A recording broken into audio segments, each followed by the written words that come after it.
ঝালে সব লঙ্কাকে টেক্কা দিচ্ছে গুজরাটের এই লাল লঙ্কা। এখন চাষ হচ্ছে বাংলাতেও, আয়ও হয় মোটা টাকা।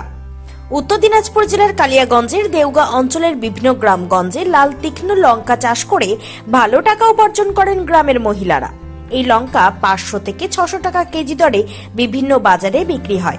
খাবারের স্বাদ আনার অন্যতম সেরা উপাদান হলো লঙ্কা। জানা যায় 16 শতকে ভাস্কো দা গামা ভারতীয় খাবারে প্রথম লঙ্কা নিয়ে আসেন। আগে ভারতীয় খাবারে গোলমরিচের ব্যবহার করা হতো, তবে পরবর্তীতে গোলমরিচের বিকল্প হিসেবে লঙ্কা চাষ শুরু হয় বাংলার বিভিন্ন গ্রামগঞ্জে। একটা সময় উত্তর দিনাজপুর জেলার বিভিন্ন গ্রামগঞ্জে প্রচুর পরিমাণে লঙ্কা চাষ হতো। গ্রামগঞ্জের মহিলারা নিজের বাড়িতে সামান্য জায়গা থাকলে এই লঙ্কা চাষ করত। উত্তর দিনাজপুর জেলার কালিয়াগঞ্জের দেওগা অঞ্চলের বিভিন্ন গ্রামগঞ্জে লাল তীক্ষ্ণ লঙ্কা চাষ করে ভালো টাকা উপার্জন করেন গ্রামের মহিলারা। এখানে উৎপাদিত লঙ্কার মধ্যে সবথেকে বেশি চাষ হয় শিখা বা শুলি লঙ্কা। এই জাতের লঙ্কা বেশিরভাগই গুজরাটে চাষ হলেও বর্তমানে বহু বছর ধরে কালিয়াগঞ্জের বিভিন্ন গ্রামগঞ্জে এই লঙ্কার জাত পাওয়া যায়। এই লঙ্কা আচারের জন্য ভীষণ জনপ্রিয়। প্রথমে সবুজ এবং পাকার সঙ্গে এটি লাল হয়ে যায়। লঙ্কার স্বাদ খুব মশলাদার। সিঙ্গারা, চপ, বিভিন্ন খাবারে এটি পরিবেশন করা হয়। বর্তমানে এই শুলি বা শিখা লঙ্কা চাষ করে ভালো টাকা উপার্জন করেন দেওগা গ্রামের কিরিনী বেগম। তিনি জানান, ভাদ্র মাসের শেষে তার বাড়ির পাশের জমিতে তিনি লঙ্কার বীজ লাগিয়েছিলেন। জমিতে লাগানোর 5 থেকে 6 মাস পর এই লঙ্কার ফলন হয়। বাড়িতেই খুব সহজে এই লঙ্কার বীজও তৈরি করা যায়। কিরিনী বেগম জানান, তিনি লঙ্কা চিরে সেই লঙ্কাগুলো থেকে বীজ বের করেন। সেই বীজ শুকিয়ে তারপর সেটি বাড়ির আশপাশে সামান্য জায়গা কিংবা টবেও লাগান। বর্তমানে কাঁচা লঙ্কার থেকেও পাকা এই লাল লঙ্কার চাহিদা প্রচুর। এই লঙ্কাগুলো 500 থেকে 600 টাকা কেজি দরে বিভিন্ন বাজারে বিক্রি হয়। কালিয়াগঞ্জের ছোট বড় বিভিন্ন বাজারে, এমনকি কালিয়াগঞ্জ ছাড়িয়ে গঙ্গারামপুর, কুশমন্ডি সহ পার্শ্ববর্তী বিভিন্ন জেলায় এখানকার এই লঙ্কা রফতানি হয়।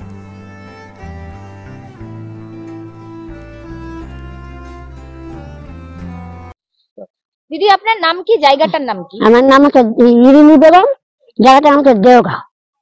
তো এখানে এটা কোন জাতের লঙ্কা চাষ করছেন? এটা জাতের লঙ্কা চাষ করেছি কি গায়ে তুলি।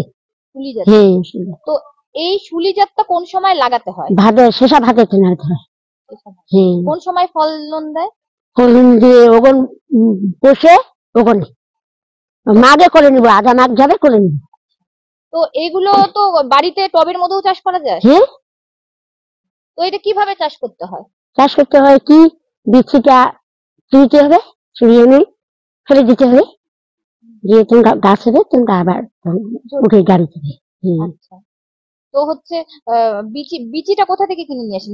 বীজটা লঙ্কা ছুঁয়ে দিই, এই লঙ্কা চুরি চুরি তারপর তোমার শুকায় তোমরা ফেলি। আচ্ছা, লঙ্কার বীজ দিয়ে লঙ্কার গাছ? হ্যাঁ, লঙ্কা বীজ দিয়ে লঙ্কা গাছ ফেলি। তো এই বীজটা কোথা থেকে কিনে নিয়ে এসেছিলেন? তখন কিনে নিয়ে এসে দাদা যে কোথা থেকে আনছিল। কত বিঘা জমি? এটা আছে 1 বিঘা। কত ফলন হয়েছে এখানে? ফলন এখন না তুললে ভালো লাভ হয় এটা থেকে? ভালো লাভ হয়, তাও আমি মোর ছাড়ি না। আচ্ছা, এগুলো করে কি মোটামুটি ভালো, যদি অনেক কেউ করে লক্ষ লক্ষ টাকা ইনকাম? হ্যাঁ, আমার দাদা এই 10 কাঠা তুলিল, 8 কুইন্টাল হলো। 8 কুইন্টালের দাম? 8 কুইন্টাল দাম হলো। দাম যদি 25 টাকা কেজি থাকতাম তাহলে অনেক টাকা। লাখ লাখ টাকা? হ্যাঁ, লাখ লাখ মাল বেশি আমরা। লাখ লাখ? হ্যাঁ, লাখ লাখ মাল বেশি। কোথায় কোথায় বিক্রি করেন এটা?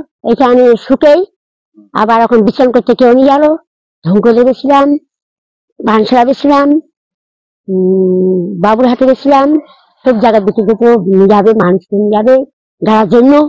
তো এইটা লাল হয় নাকি? লাল হয়, এটা লাল লাল হবে, আর কাঁচাটা বিক্রি করে দেবো। মানে লাল লঙ্কাটারই চাহিদা? হ্যাঁ, ওটা চাহিদা সব থাকে। কোথায় কোথায় বিক্রি করেন? কত টাকা দামে বিক্রি হয় এগুলো? এখন দাম থাকলে তো 1 ধারা লঙ্কা মনে করেন 300 যাবে, 1 ধারা 400 যাবে, 500 যাবে। 300 থেকে 500 টাকা? হ্যাঁ, 600 যাবে, দাম থাকলে।